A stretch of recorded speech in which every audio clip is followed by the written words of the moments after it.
welcome. This is the very first podcast of a fun little thing that I'm going to be doing called Rimshots with Sean. The wonderful Jason McCorson has come up with a snappy logo. He's going to be mixing it and producing it for me, which is kind of cool. And this is an offshoot of Barstools, which is almost 2 years old. And the first Barstools that we did, we had Mr. Jackie Smith on. So I figured, you know what? Let's go back, revisit that. Jack, thanks for doing this. Thanks for asking me. We're here on a Sunday at Monty's. A little bit of action around here. There's a birthday party. There's some fun stuff. So how things been going for you? Quiet. It's COVID time. Yeah. So it's quiet. Get the stress of the new year and Christmas over. Looking forward to a better 2022. And just looking forward to better things and something happening for the good. So we went down to see you do your karaoke show at Staggers there. Well, it was probably a month or so ago. It had been the first time in a while I've actually seen you do that. And I mean, you've been doing it forever and you're amazing at it. But you just seemed like you were having such a good time with the audience that was there. Talk a little bit about that, because that's something that, you were doing it a lot and then it kind of pulled back for different reasons that we can talk about. But just talk about that show that you've been doing. Well, we had a good night because you guys showed up. And I don't get to see you guys at the show very often, nor any other musicians. So you guys probably sparked me up a little bit. And through Zambuca, we get going. But it's been a tough go. Karaoke-wise, when it first started, I thought it would last for 6 months. It's been over 30 years. And I used to be doing like 6 shows a week, every week. And now, we're scaled back to nothing over Christmas. Now we're going to try to get back on Friday, but it's very, very COVID responsible. And, the bars have been taking a kicking in the butt all through this last 2 years. All the musicians have been, and same with karaoke. So we're trying to do it safe, same thing with trivia and stuff like that, which is a promotion. It's not really entertainment. I call it stand-up comedy. I'm not politically correct. Oops. Well, I'll tell you, so I was watching a hockey game last night, and at first I thought, you know what, maybe it was in the States, but it was in Edmonton, and they had close to 10,000 people in the States. Wow. And you hear in the news, and obviously you got to go further than the news, that COVID's very bad out there, yet there was that many people in the stands. Here, it just seems like, A, I'm sick of the word, and B, it just seems like they're so conservative with the way they're handling it. What's your thoughts on that? I find frustration everywhere. Whether it's pro-vax or anti-vax, there's frustration everywhere. And the rules are different for everybody. And that's what I find frustrating. So, like, for example, I'm a Montreal Canadiens fan. Oops. We haven't played for how long? Right? All the games have been in the States. We're losing. But then you go somewhere and they go, well, we're going to have 15,000 people there. To me, it doesn't make sense. So to have it one way at one place and not at another. Now, the government had posted that karaoke, playing cards, pool, and darts, you could still do that here in Nova Scotia. But when bands go to play, you can only have one singer. Right. So people are misinterpreting and going, well, it's only solo act. And then people are going, well, can't Razorboy play or Side Hustle play with no backups, just Michelle singing or myself singing? And you're going, no, we can't do that. Well, it says you can. Well, it does say, but we can't. So with karaoke, you're saying, well, only one singer at a time on stage. I understand that, but I usually tell jokes and try to entertain people. So we're telling jokes, I'm doing backup, I'm helping. Now I can't help. I can't really talk. I got to wear a mask. I got to be off the stage. Well, that's a huge part of your show, because when we went there that night, the thing that I was cracking up was how interactive you are with the people that are on stage, and it's great because if you get somebody up there that's nervous, you get them through that. It's kind of like, okay, I saw one or two people were just like, you just saw their body language just totally relaxed, right? Yeah. Well, you got to feed off who's getting up. You got to feed off your audience. You got to be able to read your audience. So that's the difference with my show with other people's shows. Most people will go next. It's almost like a factory going through. Right. Where with me, it's like number one responsibility is to entertain people. And at the same time, when you can't entertain people, it gets boring. Sure. And I don't want to hammer on the COVID too much, because it can become a drinking game every time you bring up epidemiology or COVID.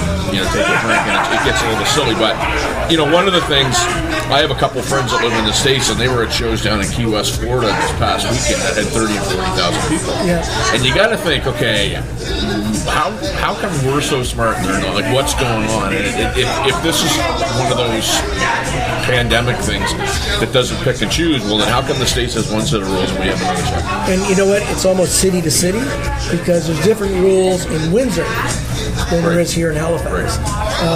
My daughter lives in Calgary. She says you're not allowed to play pool, you're not allowed to play darts, but you can't have karaoke. I do karaoke for a living. So I should be defending karaoke, but at the same time I'm going, that's a germ spreader. Right. And people do not understand. It was not okay before COVID to come out to karaoke with a cold or the flu. Sure. Now people are going, well, I don't have COVID. I'm a singer. I sing for a living. Right. It's how I make. I don't do anything else. But they come out and they go, well, it's just the flu. It's just the cold. It's just chest cold. It's just stomach flu. I don't want a cold, let alone COVID. Yeah. And I don't actually, and this must sound weird, I'm not really worried about getting COVID. I'm worried about giving it to someone else. Fair. That's or someone responsible. going to my show. Like, Razorboy was shut down New Year's Eve. All our bands were. But we don't want them to come to our show and then going, oh, the show New Year's Eve at Maldives with Razorboy was a super spreader. You know, we don't. Yeah, and I mean, having experienced that, it's really funny how do I say this gently? You get it. And then me calling you, if I was around you, and I go, oh my God, like, what'd you do? Why did you tell me? And I found, like, I got it. That's what happened. There was no, you all right, you cool. It was just like, I can't believe you did. And there's this real sort of sense of shame around it. But then the other sense of shame is, if you're somebody that hasn't got it, it's like you have this superpower that nobody else has, and it's almost like, you know what I mean? Like, it's this whole weird thing around Well, it. the COVID word now is almost like an STD. Really? Fair enough. And it's people going, well, I don't want to tell anyone I gave them COVID, you know? So we're wearing condoms over our heads, and we're trying to be nice. And at the same time, we're trying to be compassionate and have empathy for people that think differently. But to me, it boils down to a thing about respect. And you can talk to people about, I disagree, but if you agree to disagree, and you go, okay, well, that's, you know, I voted for Trudeau, well, I would never vote for Trudeau. Well, that's okay, but we don't want to fight about it. Well, and I mean, the thing is, too, you're right. I mean, like, you do anything differently than the herd, it's like you're a heretic or you're starting a religious cult or something, which, you know, and if you look at some of the people that have done great things, they've looked at what everybody else did and did the total opposite. Yep. People miss that, right? Yeah, for sure. So just before we're going to wrap our first segment, but one of the things about the karaoke, so some people would know this, a lot of people don't. You were going great guns for a long period of time, and you lost a bunch of gear. Oh, yeah. Talk about that a little bit, because I had somebody ask me about that the other day, and you know, I was kind of like, go ask Jack. I didn't want to kind of speak for you, but talk about that. Well, one of our favorite bars, which was Neighbors on Portland Street, they would hire me about once a month. They paid well. Steve Axford was a really good friend of mine. It was like family when you went there. So I took all my gear in a couple of days early because we wanted to put on a really big show. And my mistake was, instead of taking my gear in just to do the show, I took all my gear in. It was going to be the rock concert of karaoke. Of course, I'm there 2 days early, and then the day before the show, when I was supposed to set up, they had a big fire. And my gear was all on the dance floor, and that was close to the kitchen. The kitchen was right in front of it. And the place burned, and when the fire trucks came, they just opened the place like with a can opener. They opened the roof up, and they just poured the water in. So all the gear that wasn't fire damaged or smoke damaged was wet.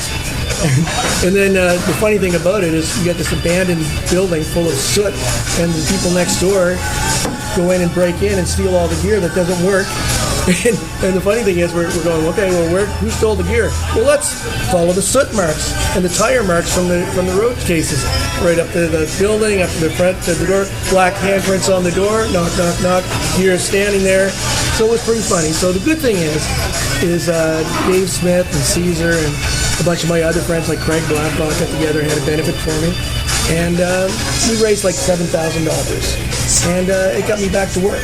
But the hurt part is you get depression when you're going to work every night like clockwork, and then all of a sudden you can't work because you have no gear, and then you got to wait for the gear to come in, and you got to get people to work for you, and then your boss is upset because you're not doing the show, and then the next thing you know, you fade out. So to be honest with you, that was like 6 years ago, maybe 7 years ago.